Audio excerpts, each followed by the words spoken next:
মানে যখন বর্তমান যে রেটগুলো থাকবে এই রেটগুলোই আপনারা পেয়ে যাবেন।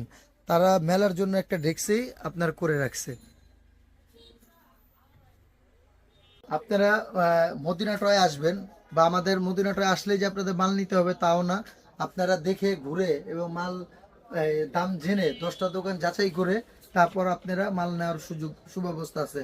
আর ইমোতে ইমোতে যখন আপনার ভিডিও কল দিবেন, আসলে যে রেট ইমোতে ভিডিও কল দিলেও সেই একই রেট। আমাদের রেটের কোনো পার্থক্য হয় না।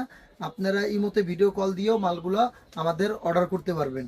আর আপনাদের যাচাই করার সুযোগ আছে। আপনারা মাল দেখবেন, রেট বলবো, তারপর আপনাদের যদি পছন্দ হয় তাহলে অর্ডার দিবেন, পছন্দ না হলে অর্ডার দিবেন না। আশা করি আমার থেকে কমে কেউ দিতে পারবে না, কারণ আমাদের কোয়ান্টিটি আমরা বেশি কিনি এবং আমরা ডাইরেক্ট কোম্পানির কাছ থেকে মাল নিয়ে থাকি বিধায় আমরা আপনাদের ভালো একটা ছাড়ের ব্যবস্থা করে দিতে পারবো।